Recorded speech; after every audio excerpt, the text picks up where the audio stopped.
Welcome to everyone. Welcome to all my dear students in GM classes Rosra.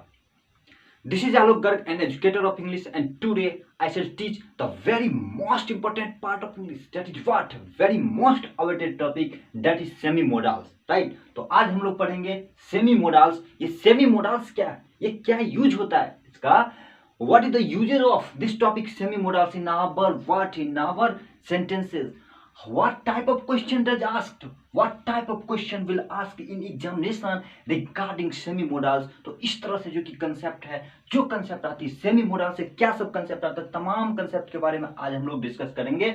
वो topic का क्या नाम होनी चाहिए, क्या नाम है, तो सेमी मोडाल्स नाम है. राइट. तो आज हम लोग सेमी मोडाल्स का बहुत ही बेहतरीन कंसेप्ट के बारे में डिस्कस करेंगे. ये सेमी मोडाल्स क्या क्या वर्क करता है एक सेंटेंस में.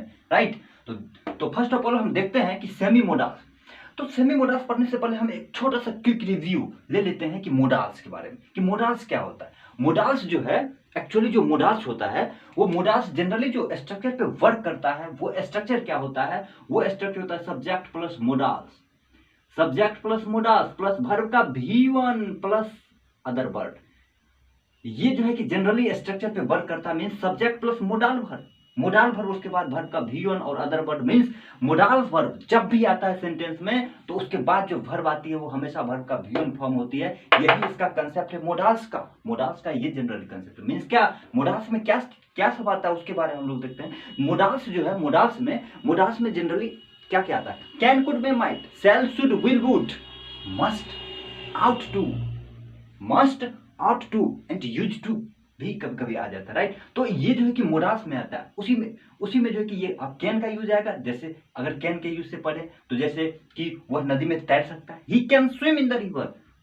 वह पत्र लिख सकता है, he can write a letter, he can write a letter. Means हमेशा वर्ब का V1 का यूज होनी चाहिए. ये मोडाल्स का कंसेप्ट है. राइट. लेकिन हम लोग को तो पढ़ना है क्या, सेमी मोडाल. तो सेमी मोडाल्स में हम लोग देखते हैं कि क्या सब पढ़े. देखिए सेमी मोडाल्स का कंसेप्ट क्या है, कि जब सेमी मोडाल्स सेंटेंस में यूज होती है तो क्या होती है, सेमी मोडाल्स जब सेंटेंस में यूज होती है तो semi modals generally main verb के रूप में भी यूज होती है और एक्सिलरी वर्ब के रूप में भी यूज होती है. सेमी मोडाल्स जब सेंटेंस में यूज होती है तो मेन वर्ब के रूप में भी और एक्सिलरी वर्ब के रूप में. लेकिन जनरली जो मोडाल्स होती है, जिसमें can, could, may, might, shall, should, will, would, must और टू आता है, वो सेमी मोडाल्स जनरली सेंटेंस में केवल और केवल एक्सिलरी वर्ब के रूप में वर्क करता था. एक्सिलरी वर्ब, जैसे हम अगर यहाँ पे सेंटेंस लिखते हैं कि ही कैन स्विम, वह तैर सकता है, तो ही कैन स्विम. तो देखिए यहाँ पर जो ये कैन है और यहाँ पर ये स्विम है, तो ये मेन वर्ब रहा, ये रहा मेन वर्ब और ये रहा क्या, एक्सिलरी वर्ब. तो जनरली ये क्या करता है कि मोडाल्स जनरली सेंटेंस में एक्सिलरी वर्ब का काम करता है, लेकिन सेमी मोडाल्स सेंटेंस में एक्सिलरी वर्ब का काम नहीं करके क्या करता है, मेन वर्ब का भी काम करता है. लेकिन अब बात आती है कि जब मेन वर्ब का काम करेगा और एक्सिलरी वर्ब का काम करेगा तो किस किस तरह के सेंटेंस में वर्क करेगा, इसके बारे में हम लोग देखते हैं. तो देखिए इसमें कंसेप्ट क्या है कि अगर सेमी मोडाल्स सेंटेंस में एक्सिलरी वर्ब का काम करेगा, अगर सेमी मोडाल सेंटेंस में एक्सिलरी वर्ब का काम करेगा, तो वो केवल और केवल दो टाइप के ही सेंटेंस में वर्क करता है. जनरली, नॉट ऑलवेज, जनरली दो ही टाइप के सेंटेंस में वर्क करता है. वो सेंटेंस रहता है कि फर्स्ट जो रहता है वो रहता है निगेटिव सेंटेंस में रहता है, और जो नेक्स्ट जो रहता है वो इंट्रोगेटिव सेंटेंस में रहता है. मीन्स क्या कहने का ये मतलब हुआ कि जब भी सेमी मोडाल्स है ना, जब भी सेमी मोडाल्स अगर जो कि एक्सिलरी वर्ब के रूप में यूज करता है तो वो निगेटिव और इंट्रोगेटिव सेंटेंस में होता है. लेकिन जब सेमी मोडाल्स मेन वर्ब के रूप में वर्क करता है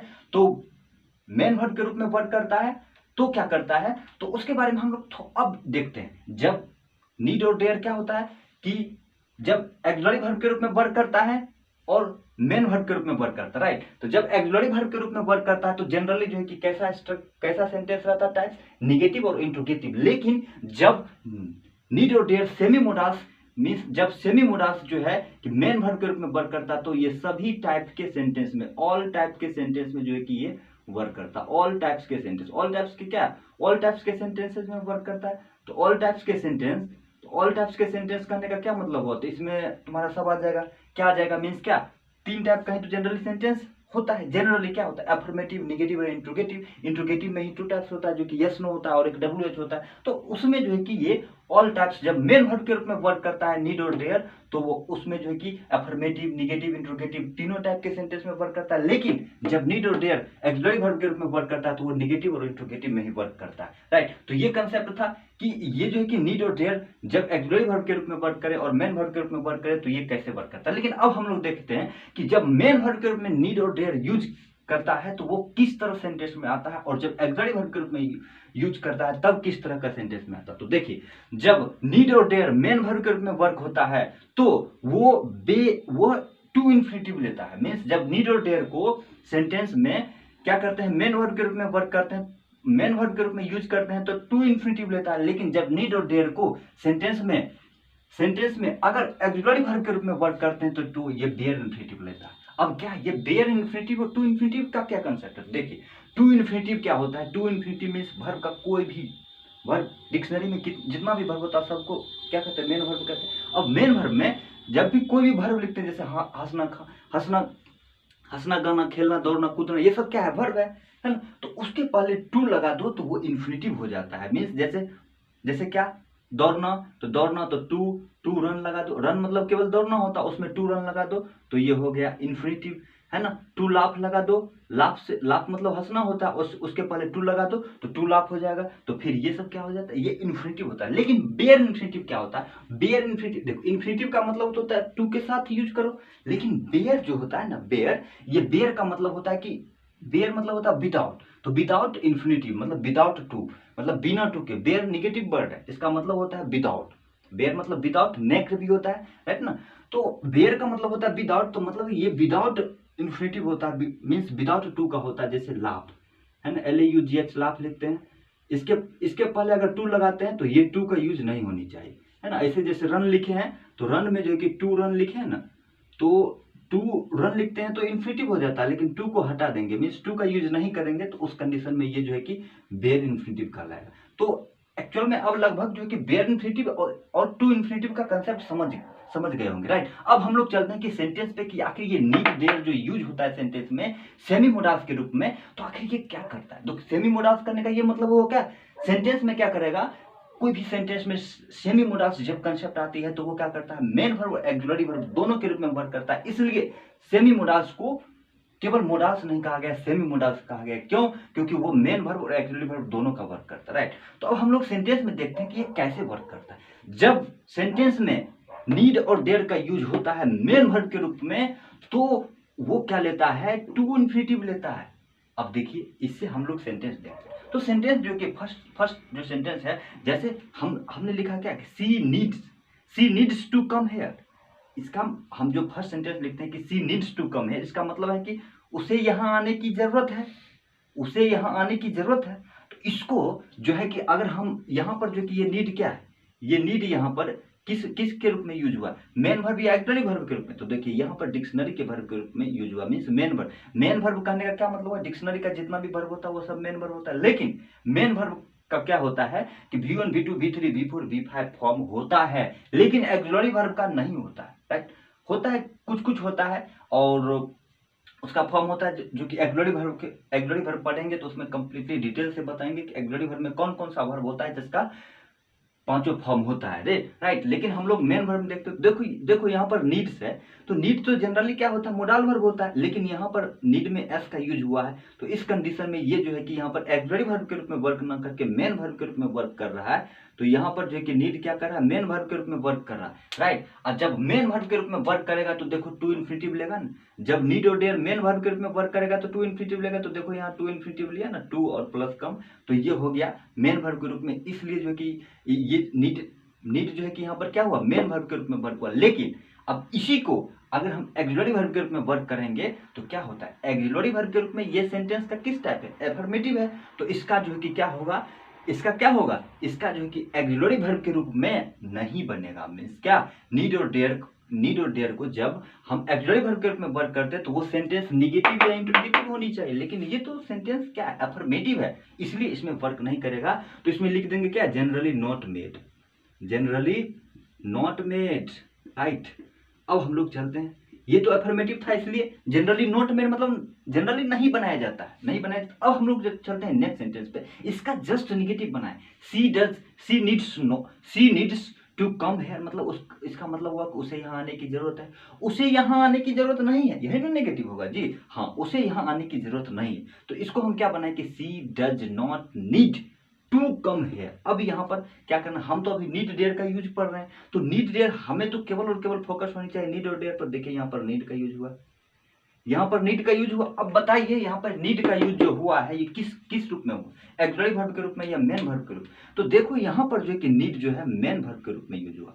क्यों यहाँ मेन वर्ब के रूप में इसलिए यूज हुआ क्योंकि इसके तुरंत बाद जो है कि टू कम हुआ, मीन्स इन्फिनिटिव का यूज हुआ।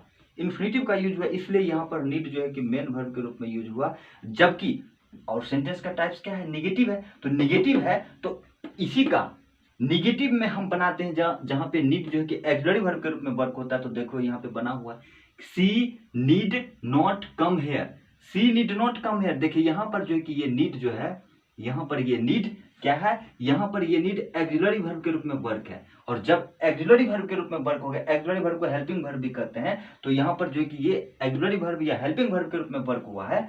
तो यहाँ जब एक्सिलरी वर्ब के रूप में वर्क होगा तो बेयर इन्फिनिटिव आएगा। तो देखो यहाँ पर बेयर इन्फिनिटिव है ना, विदाउट टू का है। अगर यहाँ पर हम टू लगाते हैं तो सेंटेंस गलत हो जाएगा, अगर टू लगाते हैं तो सेंटेंस गलत हो जाएगा।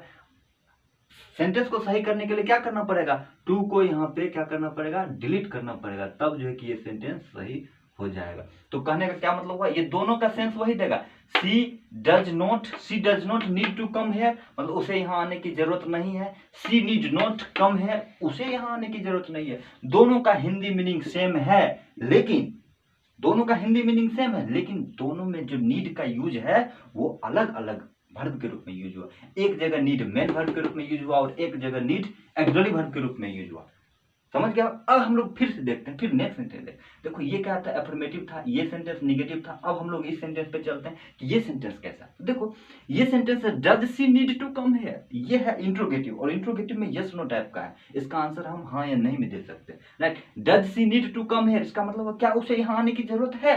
Does she need to come here, क्या उसे यहाँ आने की जरूरत है। तो देखो अब ये इंट्रोगेटिव में है, यहाँ पर जो कि ये नीड जो है, ये नीड यहाँ पर क्या है, यहाँ पर फिर मेन वर्ब के रूप में यूज है। क्यों यूज है, क्योंकि इसके तुरंत बाद टू कम का यूज हुआ है। इसके तुरंत बाद टू कम का यूज हुआ, मीन्स क्या इन्फिनिटिव, टू इन्फिनिटिव का यूज हुआ, इसलिए ये जो है कि नीड यहाँ पे मेन वर्ब हुआ। लेकिन अब इसी नीड को हम एक्सिलरी वर्ब के रूप में वर्क करना है, तो हम कैसे बनाए। तो देखो यहाँ पर एक्सिलरी वर्ब के रूप में वर्क कर रहे हैं, तो देखो यहाँ पर ये है नीड सी कम हेयर, दोनों का सेंस यही देगा। नीड सी कम हेयर मतलब हुआ क्या उसे यहाँ आने की जरूरत है, लेकिन और उसे भी, और यहाँ भी है जब नीड में मेन वर्ब के रूप में वर्क हुआ, तो does she need to come here, क्या उसे यहाँ आने की जरूरत है। नीड सी कम हेयर, क्या उसे यहाँ आने की जरूरत, मतलब हिंदी का दोनों मीनिंग सेम दे रहा है। लेकिन यहाँ पर जो नीड का जो कि पोजीशन है सेंटेंस में वो कैसा है, नीड किस के रूप में यूज हुआ है, तो नीड यहाँ पर बेयर इन्फिनिटिव के रूप में यूज हुआ है।